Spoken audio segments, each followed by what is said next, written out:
This episode is brought to you by Accenture. When your advertising operations fall out of sync, everything else follows. Spotify and Accenture are working together to reinvent the rhythm of ad sales, using automation, analytics, and smarter workflows to simplify campaign delivery and access better data across the business. The result? Less time spent on operations, more time connecting brands with the moments and fandoms that matter most. Learn more at accenture.com/Spotify. When you need to build up your team to handle the growing chaos at work, use Indeed Sponsored Jobs. It gives your job post the boost it needs to be seen and helps reach people with the right skills, certifications, and more. Spend less time searching and more time actually interviewing candidates who check all your boxes. Listeners of this show will get a $75 sponsored job credit at Indeed.com/podcast. That's Indeed.com/podcast. Terms and conditions apply. Need a hiring hero? This is a job for Indeed Sponsored Jobs. This podcast is part of the Robots Radio Rocket Club, a program designed to help all podcasts reach their full potential. For information about joining the Robots Radio Rocket Club, check out robotsradio.net. Welcome to Holocron Histories, Star Wars Canon versus Legends, where we're going to take a deep dive into the lore of the Star Wars universe.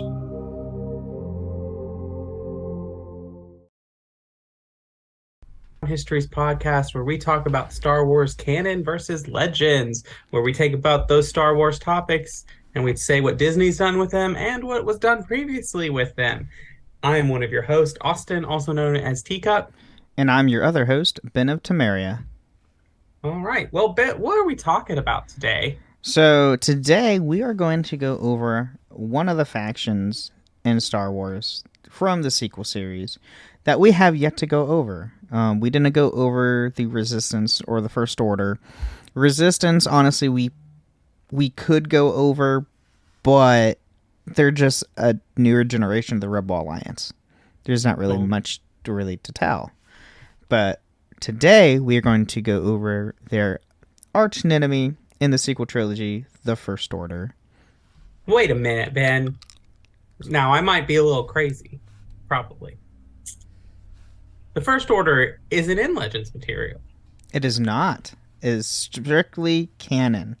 So today, we are just going to do a canon episode, but the next couple episodes are going to be a real treat for anybody who loves Star Wars. Just a little tease for everyone. Oh. Well, that's mean. No, but I see. It's great. I see now. Mm-hmm. I see what's coming. So the next couple episodes, the next topic we're going to do is going to be split into two episodes because there's just that much info. Right. But yeah, let's get right into the First Order. So to kick things off, we had the rise and fall of the Empire. So for roughly a millennia, the Galactic Republic maintained peace and stability within the galaxy, aided by the efforts of the monolithic Jedi Order and the judicial forces.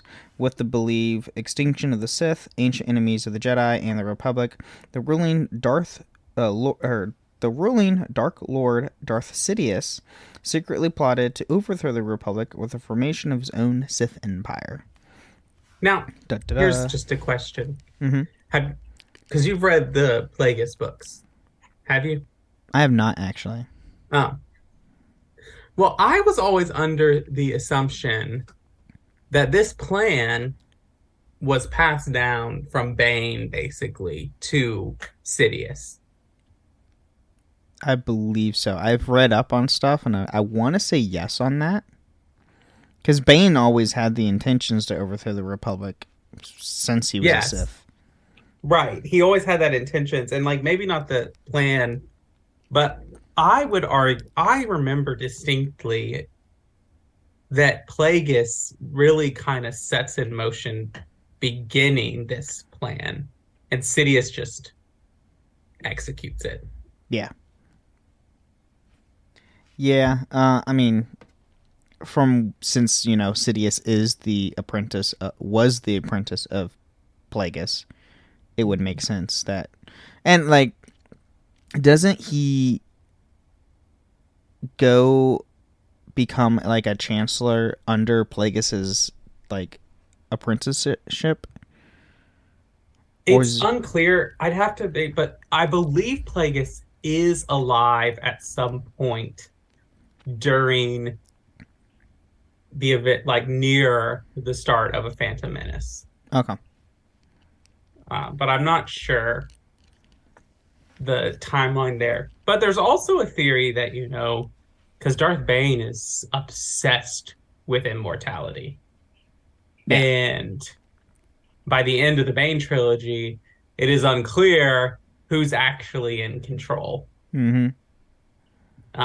So there is there's a theory, Bane is all the Sith, technically. Right, which is like plays into like, and I'm sure we'll talk about here, especially with the Final Order or whatever it is. Mm-hmm. And but Palpatine says, "I am all of the Sith." Well, the theory is that that's not like metaphorical. That's like Palpatine literal. is saying literally, "I am all the Sith," because it's just been life transference and taking over bodies over and over again. Right. But then with the purge of the Jedi and the massive military to enforce his will, Sidious remained largely unchallenged as Emperor throughout the initial 19 years of his reign, embarking a gradual conquest of the galaxy. Eventually, the Alliance to Restore the Republic was formed to oppose the aggressive expansion and genocidal actions, resulting in the outbreak of the Galactic Civil War that spanned 5 years of galactic history. So obviously this is, the original trilogy, 4, 5, and 6, which is all this stuff. All Palpatine really had to do was leave the Outer Rim alone and, like, not kill off entire species. Yeah. Just take over and do, like, just standard, like, colonization, but not with, like, strict military force. Yeah. And he would have been fine. He would have never been overthrown. Yep.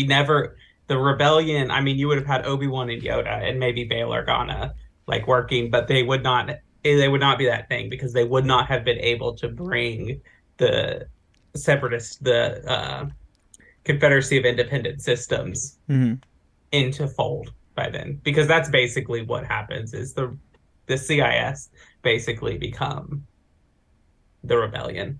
Right. The worlds of the Confederacy of Independent System end up funding the rebellion. Mm-hmm. So, 4 years after the destruction of the first Death Star by Luke Skywalker, the Empire suffered a decisive defeat at the Battle of Endor, where the more powerful Death Star 2 was destroyed, and along with it, the Emperor and his apprentice, Darth Vader. And then, unknown to anyone but to a select few, however, the Emperor had been sending Imperial scouts and other constructive efforts to the unknown regions of space. Over the course of decades, the unknown regions have been seeded with shipyards, laboratories, and storehouses that were served to prepare for the Emperor's rebirth as part of Sidious's contingency in the rare event of his death. So he already had well things planned out, right, of his death. Which I'm pretty sure that's what the second half plot of Battlefront 2 is about. Yeah.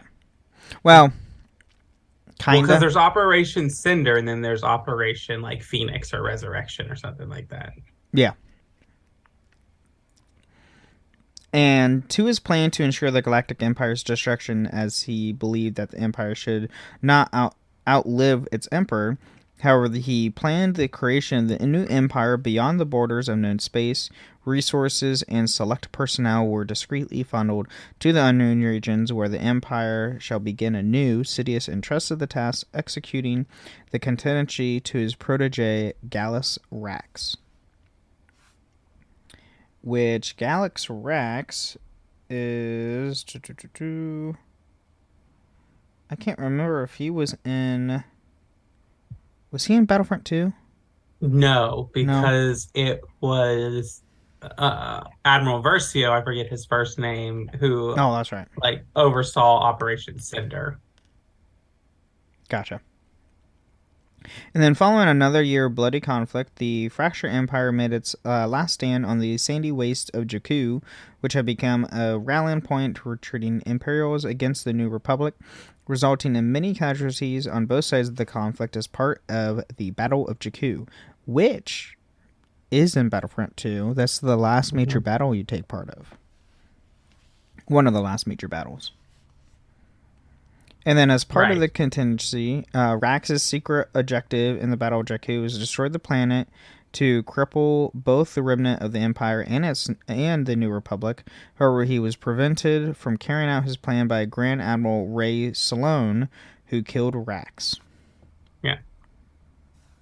So, according to the wiki, he's mentioned in Battlefront 2. Ah, that's where it is. Okay. But his main appearances are in the Aftermath books. Oh, okay. I've yet to read those either. There's so many Star Wars books. Mm-hmm. And then defeated at Jakku and facing severe internal unrest, the Empire was forced to sign the Galactic Concordance, severely limiting its ability to wage war and ushering in its demise. Imperial Grand Vizier Mos Amenda and the New Republic Chancellor Mon Mothma signed the Galactic Concordance, which called the dissolution of the Galactic Empire. Chancellor Mon Mothma then issued another declaration designating all surviving Imperial officers as war criminals, while the Empire began to break into remnants. I'm sorry, there's only one thing that I can think of right now, and that's the White Gold Concordant. Is that that's what outlaws Talos worship. Oh, that's right. That's Elder Scrolls there. Elder Scrolls. I was like, wait, which fandom is this from? I'm trying to remember. Elder Scrolls. It's basic. If you haven't played Skyrim, it's basically this big event where the Empire outlaws the worship of Talos, one of the 9 divines. But it's called the White Gold Concordant, or Concordance, I mean the best. He's the best divine. Anyway. After the signing of the Galactic Concordance, the New Republic arrived in systems still under Imperial control to announce the signing of the historical peace treaties. However, by the time the Republic reached these systems, fleets had already retreated to the unknown regions. The battle's end at Jakku had marked the sudden departure of the surviving Imperial warships into the unknown regions following the announcement of the treaty, where they had seamlessly disappeared. So, yeah, they all, randomly disappeared at the end of Battle of Jakku. I was like, no one's going to bat an eye. Right. So now we have the early foundations of the First Order. So, following the Battle of Jakku, former Imperial officer, nobles, technologists, and warlords fled the Empire into the galaxy's unknown regions in the efforts to escape the prying eyes of the New Republic. As part of an exodus, there they met secret reinforcements and plotted a return to power, beginning to build fleets and armies in secret to reclaim the Imperial legacy. So they all did this, well out of reach from the Republic. And then, with the tattered remains of the Imperial military eventually fleeing into the galaxy's farthest reaches, the old Empire gradually withered away into a remnant of political hardliners locked in a Cold War with the New Republic before breaking away into the unknown regions, where they reformed into what became the mysterious First Order, a military junta influenced by the principles of the fallen empire. Sloane and Hux became part of the first set of leaders of the First Order, which existed by 15 ABY.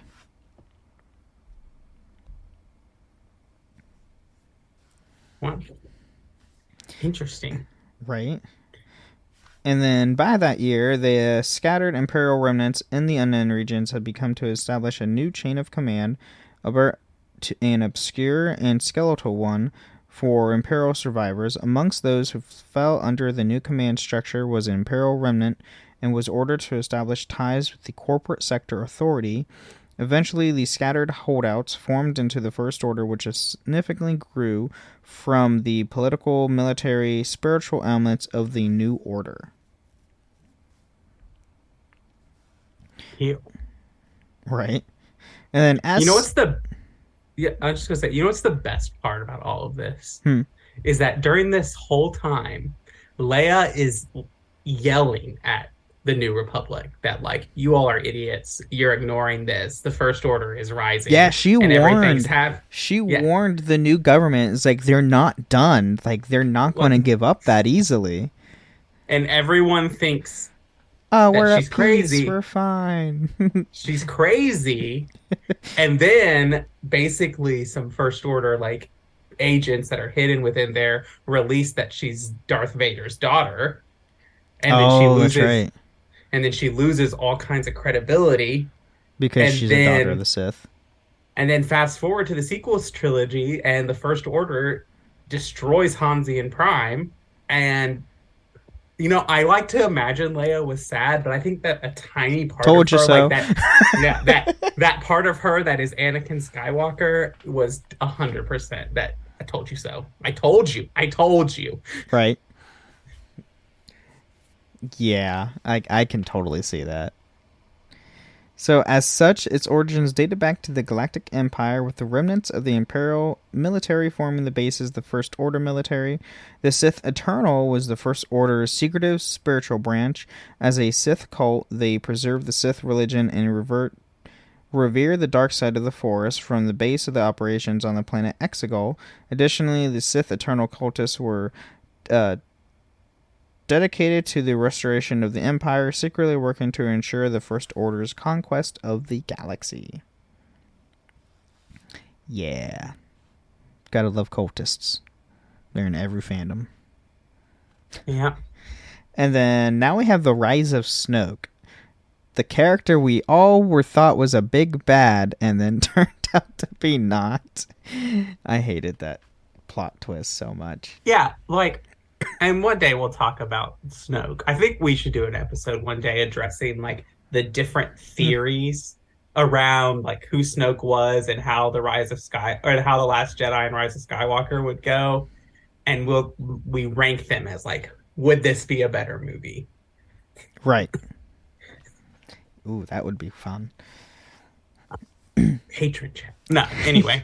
Patron chat. But so, no, I'm there with you. Like, I really was hoping for like this hidden, unknown villain that had been watching. And then he gets not even 2 minutes of screen time and gets gone on the chopping block already. And I was like, what? And we only see like a minuscule of force power from him because he obviously like levitates Rey and all of that kind of stuff going on there. And then we see him basically throw like a temper tantrum and like stop and like have a brief thing of force lightning. Yep. It was, yeah. Yeah. Anyway,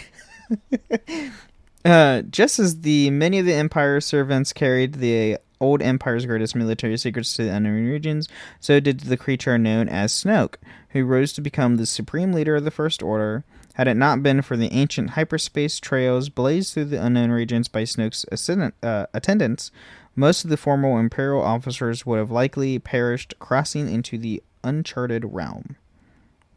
Which makes sense because the unknown regions, hence they're called the unknown regions, they're not charted. So it's really hard to navigate.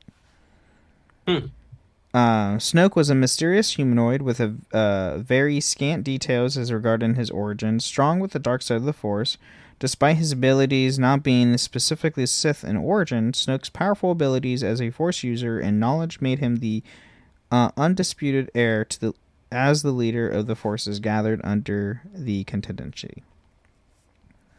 And then Snoke was, in fact, one of the many artificial standcasts created by the Emperor and his cult following the Sith Eternal. Prior to his demise, discarded as a potential vessel for the Sith Lord's dark essence. Instead, Snoke was made to serve as a proxy ruler for his creator and influenced by the zombified Sith Lord from afar to gather the forces that would go to make the armies of the First Order and spread the influence across the galaxy through less direct means. So, In other words, somehow Palpatine returned. Yes. Pothole. The Emperor's resurrection, the existence of his followers, the Sith Eternal, and their hidden base of Operation Exegol were all secret unknown to even the highest echelons of the First Order. Much of the First Order was unaware of the contingency itself, nor the ultimate purpose in it. For as the First Order served as a military wing, the Sith Eternal lay as its spiritual heart. And the true leadership of the First Order operated from behind the veil of secrecy, driven by the tenets of the dark side of the Force and the ancient ways of the Sith. From afar, the Phantom Emperor, working from the shadows, forged the remnants of the Empire into the First Order as he plotted his return to power. Yeah, like it's still nobody, like, they've never really specified on how the Emperor is like still alive. Supposedly he No. It's a clone body. Yeah, it's a clone body. From what we understand, like from what I can gather, is that with his demise, he already had had a clone body prepared for his spirit to travel to. Well, that's Legends canon. That's Legends. That's material. true. That is Legends. But I'm assuming they might have done something similar with this. So we've gotten several hints in actual canon about what's going on and people thinking what's happening. One is in Mando, season 2, season 1. One of the ones. Wherever they go with back Moff Gideon, right? Or no? Well, Moff Gideon, but when they go to the facility that's on Navarra, I think. I think it's season 2. That is season 2. Yeah, so we've got that kind of thing. And then that is the planet that, not Lama Su, but the lady in Bad Batch, the Kaminoan. Oh. Nala Se. Mm-hmm. Nala Se goes to the same planet at the end of Bad Batch season 1. Mm-hmm. So, and then there's all the stuff about the doctor guy who has Kaminoan, like, insignia on him. So there's a lot of people who think, like, they tried to use Baby Yoda to, like, or Grogu to create somebody. There's a lot of theories about somehow Omega is, like, even though she is, like, pure Jango, like, she has some DNA from Jedi because they're trying to clone Jedi. But, which in current canon has not been done. No. Wait. No, yes. No. In current canon, it has not been done. Yeah, no, it hasn't. Not in canon, no. In Legends, they clone Jedi all the time. Palpatine is cloned. Yeah. There was a clone of Luke called Luke. I forgot about that. Luke. Yeah, Star Killer. Star Killer. The clone troopers. Yep. X1 and X2. Yep. I think that's it. Those are the major ones. Mm-hmm. But Snoke's choices when governing the faction only added to the mysterious nature. The dark side made no design towards the old title Emperor, relied on the mysticism and focusing on the spiritual matters while allowing the generals wield the First Order's military in its name, and was unwilling to meet in person with his subordinates, instead relying on large casting presence holograms to communicate with and to administer orders to the underlings who served him, which we do see that in Force Awakens. Mm-hmm. And that's where we first see Snoke, and like, oh no, he's the next big bad, and we don't know anything about him. He's super mysterious, and then, he dies in the next film. And then, as the son of the founding member of the First Order, Armitage was raised in the organization's military wing, which Captain Phasma joined after leaving her homeworld of Parnaras with Brendol. Following the destruction of the Jedi Temple, former Padawan Ben Solo joined the First Order under the persona of Kylo Ren. He became the master of the Knights of Ren, as well as the apprentice of Supreme Leader Snoke. So this is an important distinction because Darth Vader, technically, if we want to get technical about it, Darth Vader's apprenticed to Palpatine and he holds a lot of power, but technically Anakin Skywalker holds the rank of general in the Grand Army of the Republic, Yes. which then becomes the Imperial Army. So Yes. technically, Darth Vader is a general. He holds military rank and power. That's true.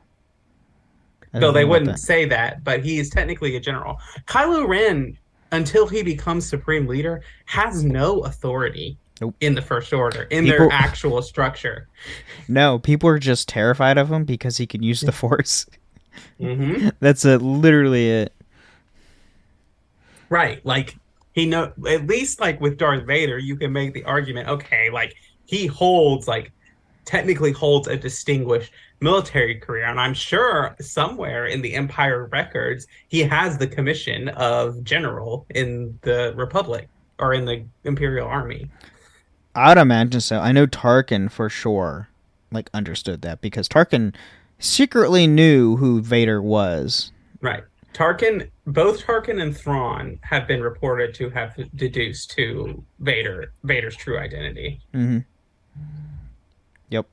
Thrawn because he's super smart. Tarkin knew Anakin.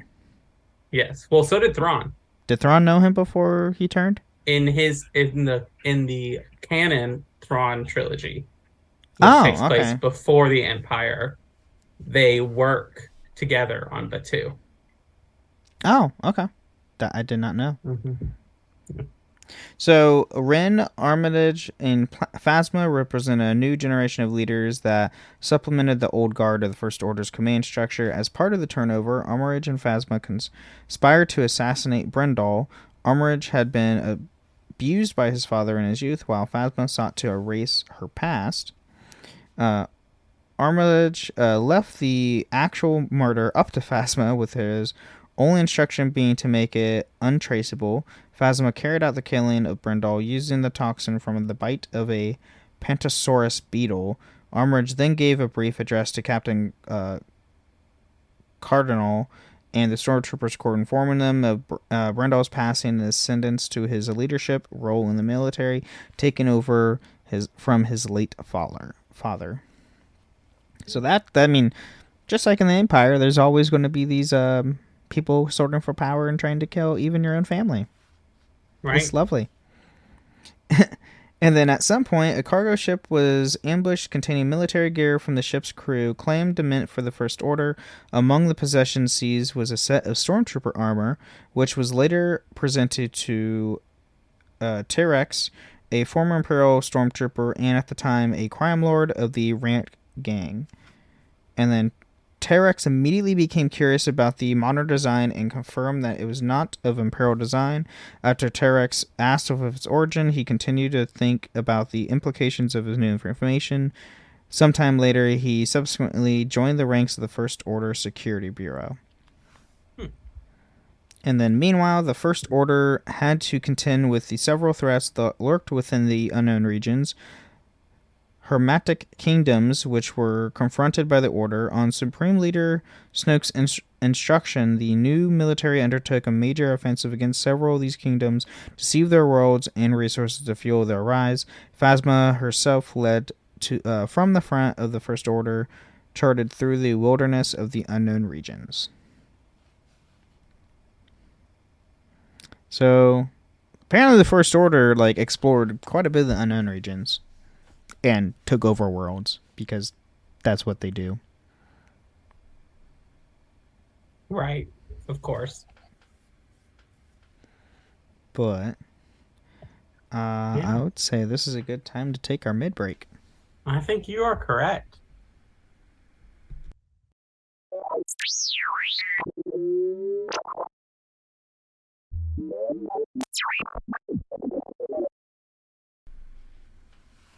Well, welcome to the middle of the show where we talk about all things going on with the podcast. And it is now that we thank our patrons.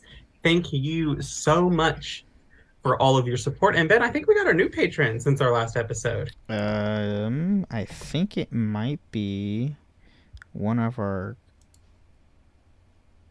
normal patrons that just re-signed up. Oh. Let me double check.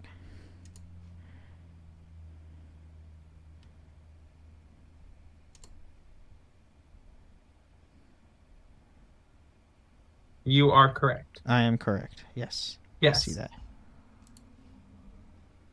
Yes. All right. Well, thank you for your support, continued support, patrons. We greatly appreciate all of the support you give us. If you would like to sign up for Patreon, you can follow that link to patreon.com/holocron histories and sign up at various tiers just to get some ad-free versions of the show to all the way up to coming up on the show with us for lots of fun. Every month we do our patron chat. Our next patron chat's in about 2 weeks. So if you want to join that with us, there is still time to sign up. You can sign up the day of the chat and we will let you come on that patron chat. Yes. So that's great. Also, a great way to support us is to leave us ratings and reviews on Apple and Spotify. If you leave us a rating with words, we will read it out on a future episode of the show. A rating with 5 stars and some words. We will read it out. We will not read out every rating. Just those with 5 stars. Yeah, it limits it down. Yes. I do not believe we have a new one. We do not this week. Yes. So I think that's all I got for us today. Cool. Well, let's get back more into the First Order. Mm-hmm. This summer, say I do. I am marrying a stranger. Like never before. Am I crazy? It's a whole new Married at First Sight on Peacock. Thank God I woke up in love. With new experts. My name is Dr. Lisa. My name's Paul Brunson. More couples. This could be the start of a very successful marriage. And more surprises. Or maybe not. Everything is just not enough. You're a little bit crazy. I don't know what's gonna happen. I want my fairy tale ending. Married at First Sight, now streaming. New episodes Thursdays, only on Peacock. All right. Now that we're back, we are now going into the Cold War. So this is the time, between 15 BBY all the way up to Force Awakens. So the First Order emerges. So the First Order sought to restore, to weaken the New Republic to generate funding to build up the new Navy. The First Order had used a militia group called the Amanaxan Warriors as proxies to fund the Nikto crime lord Rivian Dai's cartel to achieve this. A lot of fancy words in the Star Wars universe. And then 7 years prior to the Napakan bombing, quote unquote, at the New Republic's Centenarial Complex on Horacian Prime, the First Order used the Amanaxans to inject billions of credits to start up capital into the Rivian's cartel, turning the Hithero minor cartel into a major crime syndicate, establishing a mutual relationship with the Amanaxians. Rivian embarked on lucrative smuggling and gambling operations, with the proceeds that being channeled through shadowy corporations and centrist sources backed by the First Order, which used money to rebuild its fleets. So they've been very sneaky, using crime syndicates to fund ships. Ships aren't cheap. Not their ships. Well, way anyway. to go. The First Order's operations were almost exposed when Rivian Dai's criminal activities began to extract a devastating toll on the planet. Ryloff's off-world trade. In response, the New Republic Senators Leia Organa and Ransom Castroflo embarked on an investigation which uncovered Rivian's links to the Amanaxan warriors. However, the two senators failed to discover the Order's linkage to the Amanaxians and the Rivian's cartel. In an attempt to sow chaos, Arliz Hardrassian bombed the New Republic's senatorial complex. This set in motion a chain of events that led to the death of Ravanian and the destruction of most of the Amanaxians' forces on the planet of Sibinsko,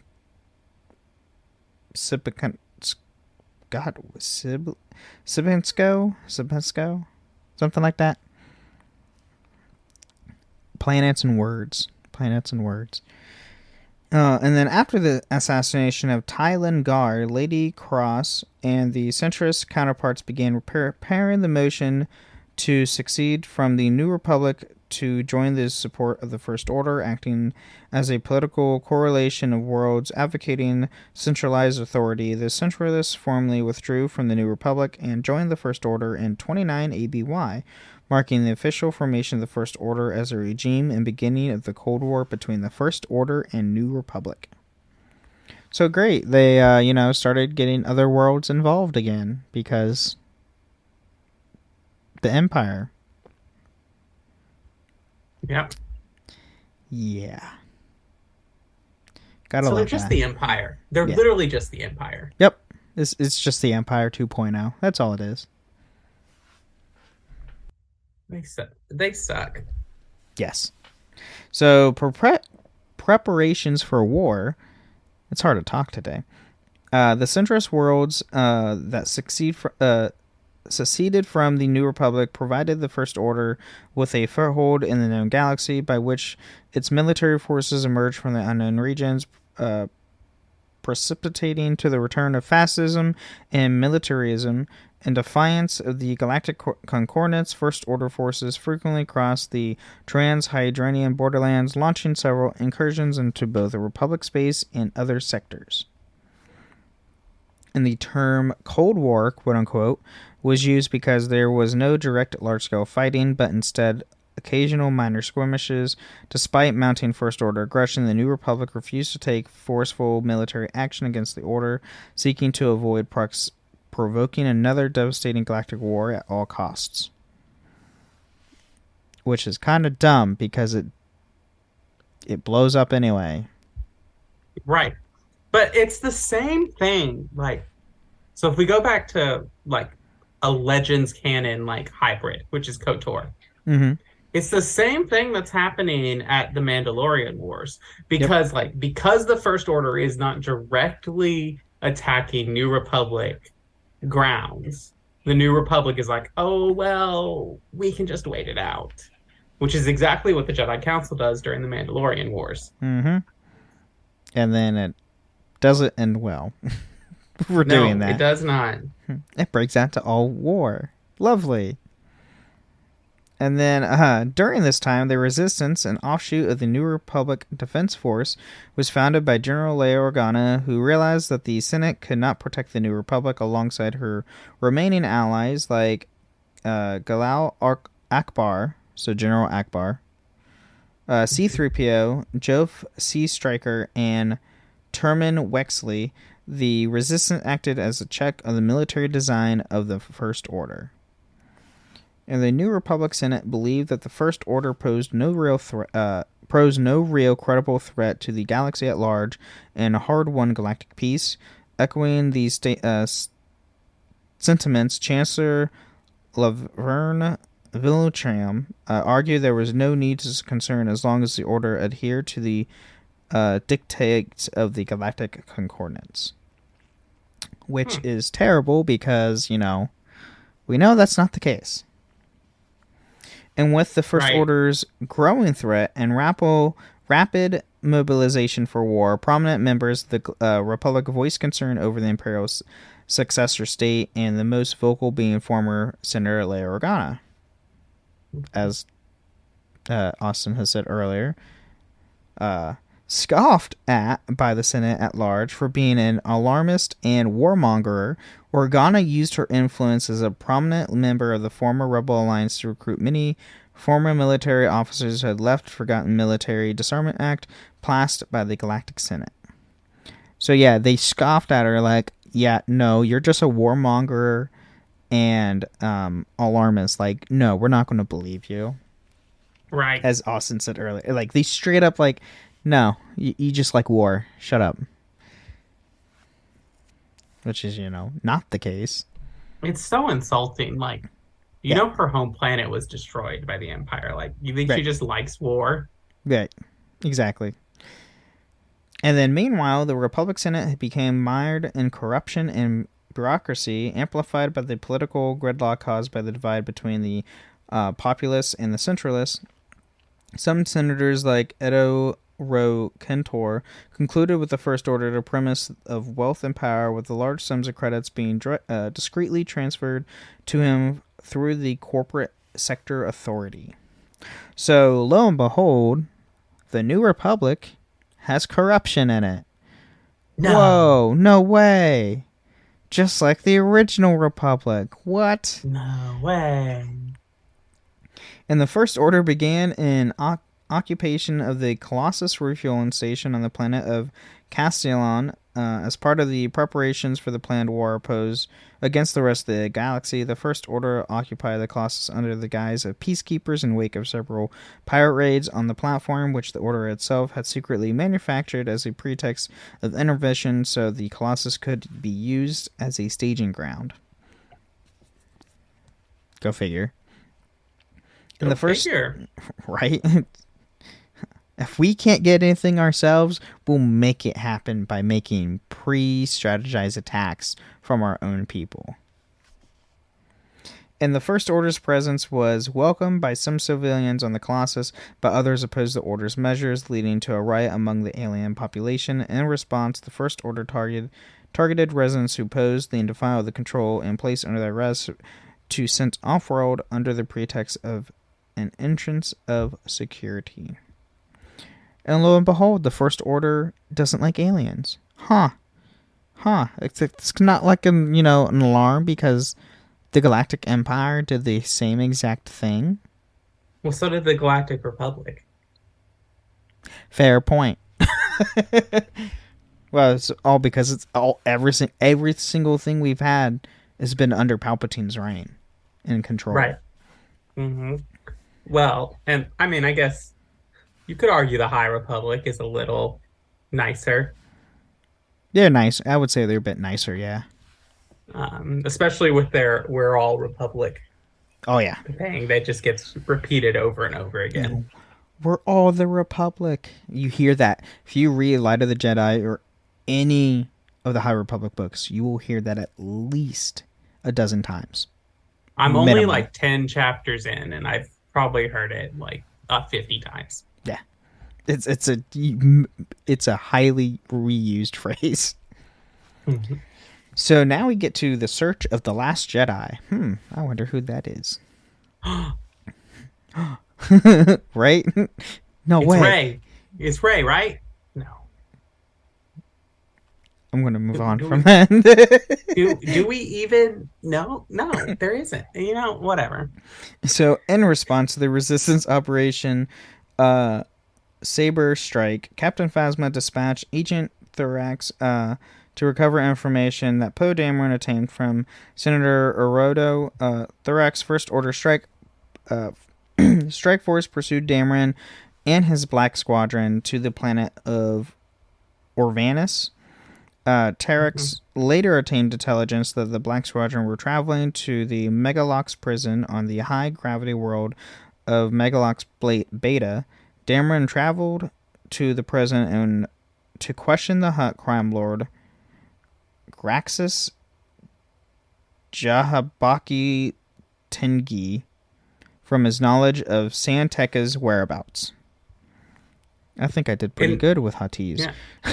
But if you want to know Santeca's, that's the old man at the beginning of The Force Awakens.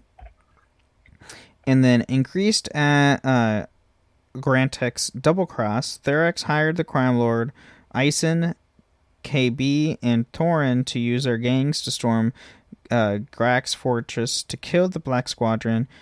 He planned to interrogate Graxus and kill him. Graxus' plan was, however, foiled by Black Squadron's astromech droids, including BB-8, who deactivated Megalox's gravity shield. Oh, great. More droids doing war crimes. Yeah. Oh, God. I love that. And then later, the Galaxy Beacon journalist and former New Republic and former New Galactic Starfleet member Suralinda Javos discovered that the First Order was building military installations, shipyards, weapon research facilities, and something bigger, quote-unquote, in violation of the Galactic Concordance. Lo and behold, it was probably Starkiller Base. Instead of returning to the First Order space, Star X traveled to the crime lord of Kadak. There, he took control of the ranking, which he had helped create after the Battle of Jakku. Against Captain Plasma's orders, Thorax decided to use the Renegade to destroy Poe and the Resistance.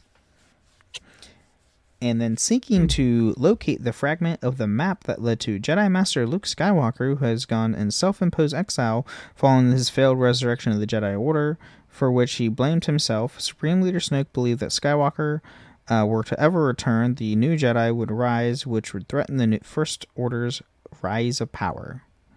Which it does. And then the villagers of Thrunol fought back when they were defeated. The survivors were then herded into a large group, while Santeca was brought to Ren himself, who demanded turnover information on the map of the First Order. Santeca claimed that Ren could not deny the truth, that he was his own family, causing Ren to slay the old man with his lightsaber. Which is literally the beginning of, Force Awakens. And then FN 2187 and Dameron escaped the Finalizer aboard a stolen TIE SF Space Superior Fighter, though not for Ren tortured Dameron and discovered the map fragment to be in a BB-8 unit back on Jakku. During the escape, Dameron dubbed the Renegade Stormtrooper Finn. And then on the First Order secret Starkiller base, General Hux informed Supreme Leader Snoke that their superweapon was ready to propose using it on the New Republic in order to draw out the Resistance. Supreme Leader Snoke authorized the operation and dismissed Hux before he conferred that with Kylo Ren, that whom he discussed an apparent awakening in the Force. Yeah. Which is literally the events in Force Awakens and then everything afterwards in the sequel trilogies of the First Order. Right. To when they're finally defeated. Yes. After Palpatine somehow returns. Yep. And then drastically dies. By his, own heir, technically. We don't really talk about our opinions a lot on the podcast. But I just want to say, I don't hate the sequel trilogy. It's not my favorite thing. I don't really want to watch it. But it's not terrible. I think it doesn't make sense as a trilogy in a lot of ways. It's enjoyable to watch. You just have to turn your brain off. Right. When I watch Rise of Skywalker, I'm not gonna lie, and I'm sorry if this makes people mad. I notice every little plot hole that happened in that film, and I was like, that's not supposed to happen. Why is that there? Why did you find an ancient dagger that's thousands of years old and somehow points to the Death Star on a completely different planet? Right. That literally exploded 30 years prior. That makes what? I'm sorry, I'm going to be quite honest. So I saw The Rise of Skywalker twice. That's impressive. In theaters. Because I saw it once on opening day. I went to the midnight release, and then I saw it again with my parents who wanted to go see it. I fell asleep the second time I watched it. Which I've fallen asleep watching a Star Wars movie before, just because I keep them on theater. Repeat. Never in a theater. Mm-hmm. But I just want to say, would it not have been more interesting? Would it not have been more kind of subversive to the Star Wars narrative if instead of getting into a place where the galaxy is exactly where we left it in A New Hope, is exactly as it is in A New Hope, that would it not have been better to let us see a New Republic and the Jedi Order is being subverted by this weird group that they can't pin, these members of the Republic who are opposing the Jedi Order. And then we come to realize that it is then Palpatine that is manipulating all of these from the shadows. Would that not have been... That would have been cooler. I mean, and not to hate Lucasfilm, not to hate anything, they could have done things a lot differently. I think the main reason why the sequel trilogy didn't do as well is mainly because they had different writing teams for each film. and a different director for each film as well, originally. And you can go back because all the original trilogy films had different directors. Correct. But I think, but you had one George man Lucas overseeing the entire story, though. Right. That it was the main George thing. Lucas's world. It was that things were not happening without his approval. Mm-hmm. And I think that, you know, Kathleen Kennedy does have a good, like, track record of, like, her accomplishments, and she was apprentice under Spielberg and everything. But I think in a lot of ways she has said herself that she doesn't know a lot about Star Wars, that she hasn't experienced Star Wars. She has gone on interviews and said that. So I think she just lets whoever is on the team do what they want, and then she just checks it for, like, okay, does this match with the like the image that we want to put out as Lucasfilms? Does this check these boxes? Whereas Lucas would probably more look like, well, one, can I sell toys, and does this work with the world?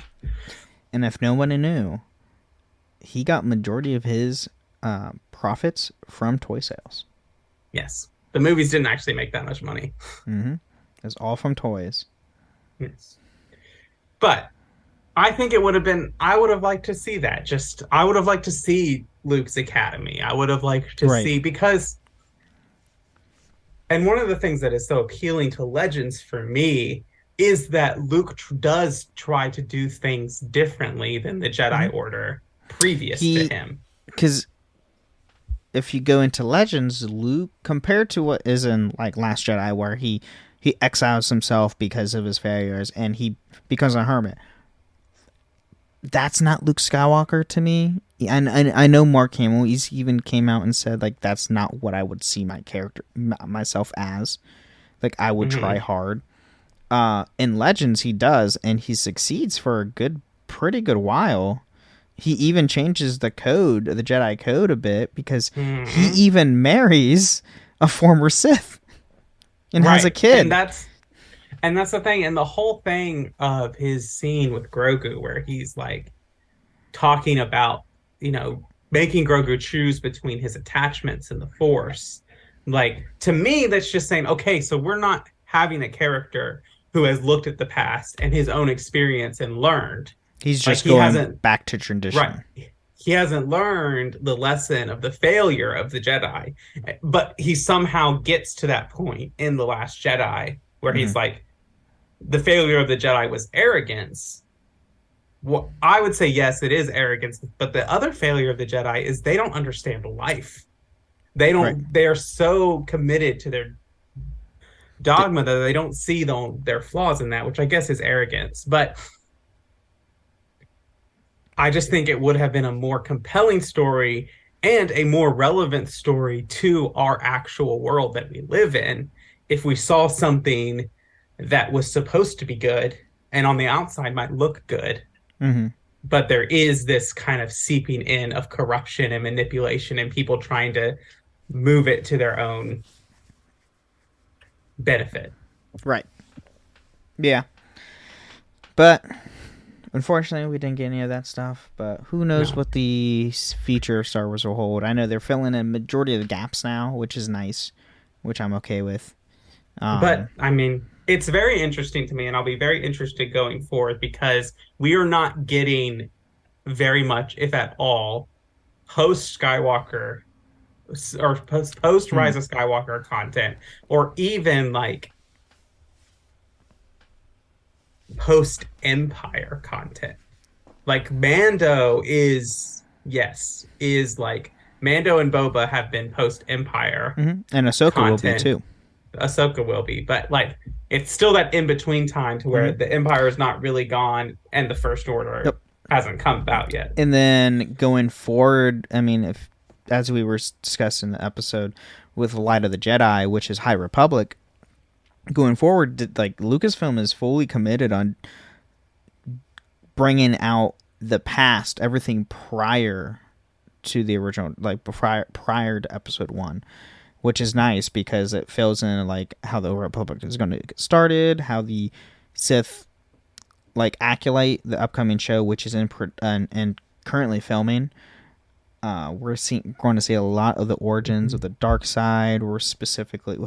There's a lot of speculation. We might get maybe references or even like mentions of Darth Revan or Darth Bane. Guarantee we're going to get something with Bane because he created the rule of two. We're going to see something with that, I guarantee.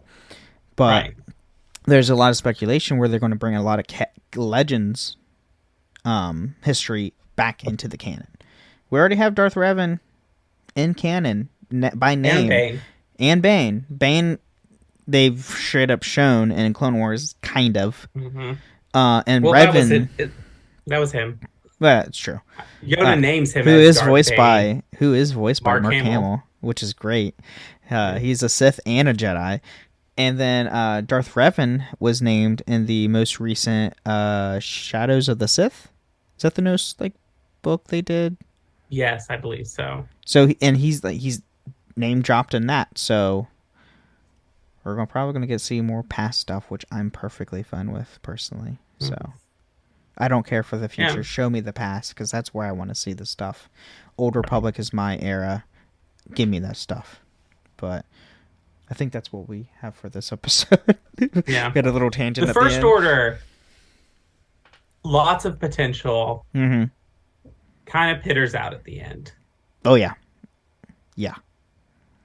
had a lot of potential.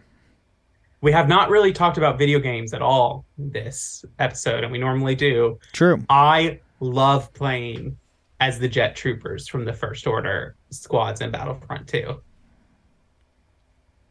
Okay. They were added with the update that added BB-8 and the dark side equivalent. Oh, BB-9.